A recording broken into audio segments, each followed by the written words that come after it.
Tilder! Today, I'm going to show you how you can use your smartphone to play music for your Zoom dance classes, as well as how to eliminate any need for wires on your body. Yes, that includes the headphones that I talked about in version 1 of this setup. Your students are still going to be able to hear you clearly and the music with little to no lag or feedback. Check out these examples. Okay guys, so here we go. I want you to really hit with the top rock a little bit, and then we're going to go into freestyle. Let me play some music for you.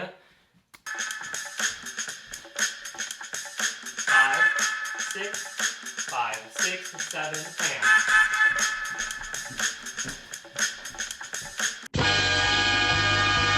5, 6, 7, and 1, 2, 3, 4, 5, 6, 7, and 1, 2, 3, 4, 5, 6, 7, and. Okay guys, so I have my little computer speakers on full volume. There's plenty of sound coming from this. So let's see if this headset actually picks it up. So here we go. I'll count you in. 5, 6, 7, and.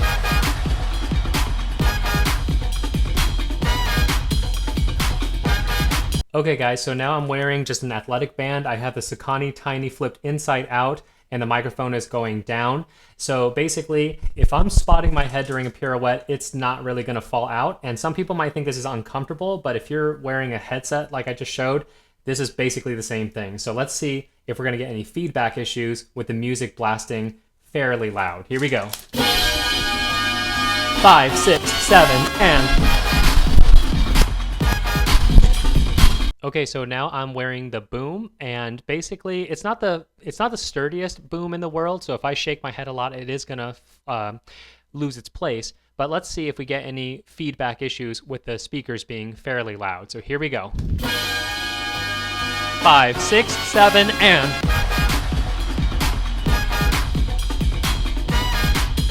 If you teach in a space that sounds like an echoey tunnel, you're probably still going to need to keep the headphones from version 1 of my setup. If not, then keep on watching. Done! Roll that intro! What's going on, everybody? You're watching Too Long Didn't Read Filmmaker, where the answers comes first, the reasons come last, but we're constantly and always still learning. So a couple weeks ago, I released a video for athletic instructors that now have to teach on Zoom. Basically how they can use a wireless microphone, a USB audio interface to basically play their music, instruct, and the students will be able to hear everything super clearly, lag-free.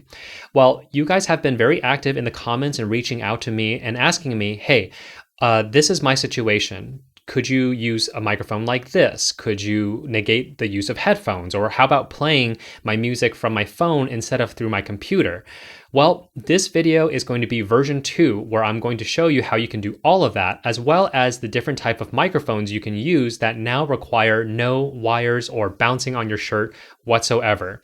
Not only that, if way before the video you had invested in something like a Rode Wireless Go, or basically those small little clip-on microphones that I talked about in the first video, I actually found a little attachment that I didn't realize was around, and you can actually now change those wireless microphones into an ear set style. It's not the most pretty of solutions, it's kind of DIY, but if it works for you and your needs, I'm going to show you how that works as well. Now, one quick note, right now USB audio interface mixers are selling out quite a bit. The specific one I'm using as of right now is sold out and you can't get it. That doesn't mean you can't use other mixers. You definitely can. You just have to make sure of a couple different things, as well as being aware of what type of ports are actually on that mixer. So I'm going to actually break that down for you. What ports should you be looking for, how to identify the types of ports that are on there, and that way you can buy the right cable you need so that you can plug everything in. All right, let's get started. For this setup, you're going to need a USB audio interface mixer like this. To make sure you get the right one, make sure the back of it has a USB port. Usually it'll say something like USB to computer or USB audio interface. Next, you're going to have to make sure that your mixer has an XLR port with an extra port in the middle like this. And lastly, make sure it has a line in somewhere on the mixer. Next, you want to select a ear set mic, and they can range anywhere from $36 to $400 some. I want to thank KimaFun for supplying one of their fitness headsets so we can have an audio quality comparison between the different price ranges. This is what it sounds like from a $36 ear set. 5, 6, 7, 8. 5, 6, 7, 8. This is a test of the HEADPHONE $60 headset fitness mic. 5, 6, 7, 8, 5, 6, 7, 8. This is what the Sakani Tiny sounds like with a boom microphone attachment. 5, 6, 7, 8, 5, 6, 7, 8. If you decide to go the Sakani Tiny route or the Rode Wireless Go, something similar, you're going to need to make sure you have a 3.5mm cable to XLR cable so that you can plug it into the mixer. Next, we're going to need a headphone duplicator cable, a 3.5mm to stereo breakout cable. If the line-in port on your mixer looks like this, then you're going to need to get the RCA version. If it looks like this, then you're going to need the quarter jack version. Lastly, we're going to need a set of very basic computer speakers, or if you already have a portable one that has an aux port, those will work too.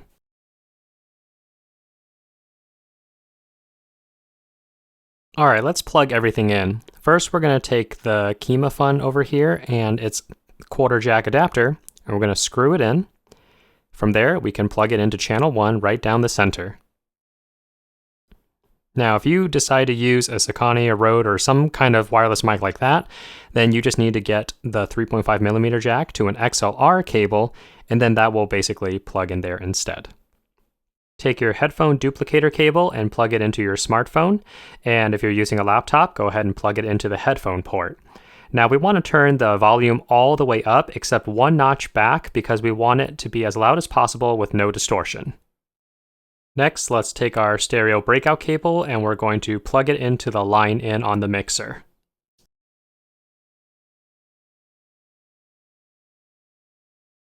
Take the 3.5mm end and plug it into one of the ports on your headphone duplicator cable coming out of your smartphone or laptop.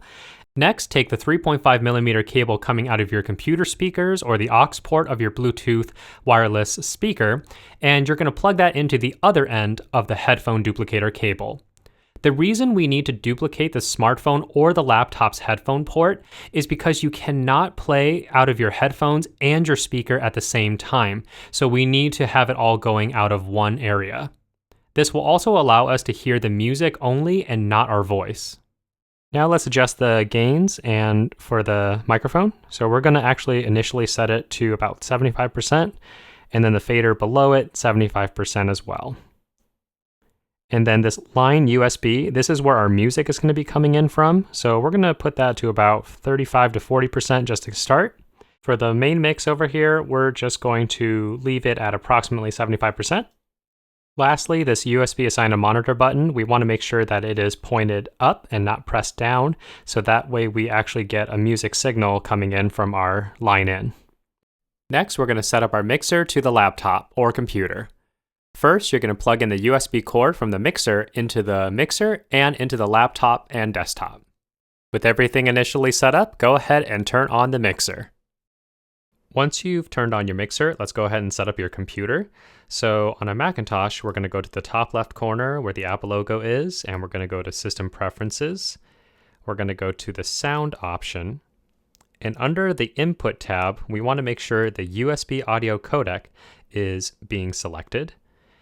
Now on the output, this is going to depend. If you are using your smartphone to play music through the mixer, then you want to make sure the output is going to be on line out, or if you're on a laptop, it probably will say internal speakers or something like that. If you're planning to use your laptop to play music, you have already plugged in the headphone duplicator cables, in which case your laptop should probably say something like headphones, and of course your desktop, you can say headphones as well. On a Windows computer, on the bottom right, there's a sound speaker icon. You're going to right click it, and then you're going to select Open Sound Settings. If you're going to be using the computer for your music, set the output to headphones. If you're going to be using your smartphone for music, then make sure your output is set to either internal speakers or computer speakers and not the USB audio codec. And then on the input, same thing. You're going to make sure you're using the line USB audio codec. Now there's an additional setting here in the sound control panel. You're going to go into the recording tab and you're going to also select the line USB audio codec. Select the Properties button over here. In the Properties, you're going to go over to the Advanced tab and make sure you're selected at 2-channel, 16-bit, 48 kilohertz. Now let's turn on the HEADPHONE receiver. and also turn on the ear set. Now there is a mic sensitivity button here, and you're going to want to press the plus button quite a few times to make sure you're getting the maximum sensitivity. As we begin dialing your wireless microphone levels, make sure on your Windows and Mac that you're still in your sound settings page, specifically the input page. As you begin to speak, you're going to see these levels move up and down. Our goal is to try to get it somewhere around here, or roughly 60 to 70%. At this point in time, when you are testing, you have to use your true teaching voice, whether that be loud or soft. If you are already hovering around the 60 to 70%, then you're good. If you are louder than 70%, go ahead and use the main mix dial and turn it down until you reach around the 60 to 70% range. If your voice is too low, we're going to start by going to the channel 1 gain knob, and we're going to turn it louder, but make sure that the knob does not go past 75%. If you're still not loud enough, go down to the channel 1 fader knob at the bottom, and we're also going to turn that louder, but make sure we don't go more than 70%. This is to ensure that we have the best sound quality without a lot of hiss. At this point in time, you should be close to 60 to 70%. Now let's set up your music. Go ahead and turn off your wireless mic so that we don't pick up any extra sounds. Now on your computer, open up Spotify, iTunes, or whatever music app you want to use. Play one of your class songs. At this point, the meter that we've been looking at should be bouncing up and down again in your system preferences. We want to try to get it to around 60%. To adjust the music's volume, use the line USB blue knob here, and you're going to turn it up or down until you can get the music to about 60%.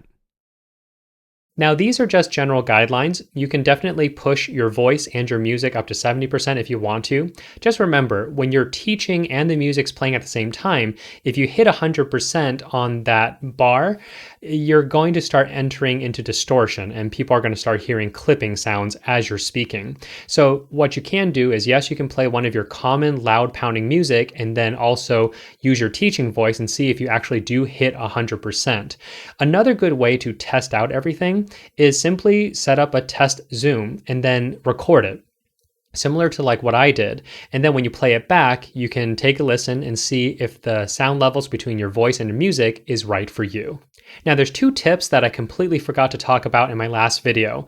Number 1, the receiver, the wireless mic that's plugged into the receiver, you can actually just keep that plugged into USB power the entire time. You can actually still use it while it's charging. So that way, when you're done with a session, you don't have to charge 2 things. You just have to charge your body pack or your ear set. The next thing is, if you're on a Mac, I don't know if you can do this in a Windows, I think you probably can, but on a Mac, what happens is when you go full screen on Zoom, and let's say you are playing music from your Spotify on your computer, and you don't want to have to try to keep going back and forth between the programs, well, what you can do is you can full frame the Zoom, take your 4 fingers on your trackpad and swipe left or right, depending on where you have it, but try swiping left or right. What this is going to do is it's actually going to shoot you back to your previous desktop, if you will. So your Spotify should be there. From there, go ahead and just full screen your Spotify. And that way you can actually just 4-finger swipe right or left, and you're going to go between your Zoom and your Spotify. That will make it much easier for you to queue up the music that you want to queue up. And there you have it. Everything is set up and you are ready to go. Now, before I end this video, I actually want to talk a little bit about some of the major questions I was getting, because it's actually quite technical, but I'm going to break it down into as layman terms as possible so you understand why we're using a USB audio interface and why we're not using just Bluetooth headsets for everything and doing the Zoom sharing thing for music. So the main answer is actually lag of when the music's actually being heard by your students versus what you're counting. So here is the explanation of why we're doing this. When you're using a USB audio interface, you are eliminating a lot of variances because everyone has a different computer, different brand, different year, different hardware. But with one thing that all the computers can do is realize that a USB audio interface is being plugged in, and they are basically tuned, no matter how old the computer is, to be able to use it because it's not really processor intensive. So basically, you're telling the computer, no matter if it's a Mac or Windows, that this is a sound device and it's going to handle my sound going out, and it's also going to handle my sound going in, your microphones. Not only that, the USB mixer serves as a main hub for all of your audio, your voice, and your music. But some of you guys have already been thinking about how you're going to be able to move forward as we get out of quarantine, how you can actually do more online classes like this. So what happens if you have a teacher's assistant or a student that's going to also demonstrate along with you? Well, with a USB audio interface, if you have another microphone channel, you can actually wire both of you up and your music, and then again, sending it all through to your computer so that everyone can hear everything. That is the power of the USB mixer being the main hub for all your sounds before it goes out to the computer, and therefore also eliminating lag. Because this is why you don't want to use a Bluetooth headset to teach on Zoom. 5, 6, 7, and 1, 2, 3, 4, 5, 6, 7, and 1, 2, 3, 4, 5, 6, 7, and I'm going to try to show this as best as I can with my fingers. So your music on your computer, that's like level 1. The moment you hit play, it's going to shoot out to your students and it's just going to keep traveling like this, okay? But the problem with headsets are, there's a bunch of different types of headsets. Not everybody has AirPods or Beats or Raycons, what have you. Some people have very cheap ones, some people have very expensive ones. Then you add in the variants of people have different computers from different years that have different Bluetooth protocol levels that might not match their Bluetooth headphones. So there's more variances there. Everyone is going to have different results. But here is the main concept. The moment you hit play on your song, your students are going to hear it. The moment it takes to travel to your headphones, your music has already moved slightly forward. And as you hear it and you count the beat, your voice has to come back, but the music has already traveled again. And now this is your voice, this is the music beat, and this is what's happening. You're not going to be able to catch up to it because of the latency round trip of you hearing it, your voice going back to the computer, but the computer is already way far ahead of you. That's why you're hearing that lag. With the USB audio interface, you don't get that because everything is processed here at exactly the same time, and it's being shot out to the computer at exactly the same time. That's how the lag can be negated with a USB audio mixer. Now, the last thing is headphones. Is the headphone setup from version 1 still relevant? And that is completely dependent on your living situation. Because some of you guys might be living in an apartment where there's plenty of people around you, or maybe you have 4 roommates and they all have to do their schoolwork, their job, what have you, and you're over there with your music blasting as you're teaching. Maybe you're teaching at 5:30 a.m. in the morning with a morning Pilates class or a morning aerobics class. Maybe you're teaching a class from 7 to 10 where most people are trying to wind down for the night so they can rest for the next day. This is where the headphones are going to come in because now they don't have to hear the music playing. But with the mixer, if you want to calibrate it so that you can just teach in a normal talking voice and not your actual teaching voice in a big room, you can adjust it so that the music is a little bit lower, your voice is a little bit higher, and you're using your headphones to kind of hear if this is actually true. And then you kick it out and that's your signal. You can teach with a talking voice. Now the people that are around you, whether it's an apartment or roommates, they don't have to hear you yelling. They don't have to hear the music blasting. They can hear you literally just talk in your room, and therefore everyone's happy. So that's pretty much the only time I could see why you would want to use your headphones. If you don't live in those situations and you are able to just use the speakers and play it at a slightly decent volume so that it doesn't create feedback, then go ahead and use the setup like this without the headphones. One more thing with the headphones. If the place you're teaching in sounds like a tunnel when you're talking where there's a lot of echo all over the place, then you're probably still going to want to use your headphones, because if your music is pounding and blasting and bouncing all off the walls, then chances are you are going to get that feedback going into your microphone. And hey, that is it for this week, everybody. Everything that I talked about is linked down below. Now, these are my Amazon affiliate links, which means I get a little commission if you decide to use it at no cost to you. And if you do, you are directly supporting this channel, and I can continue making videos like this for you guys. And as always, if you have any questions or comments, go ahead and leave it down below. I will get to them as fast as I can. And until then, like, subscribe, and share, and I'll see you guys in the next one.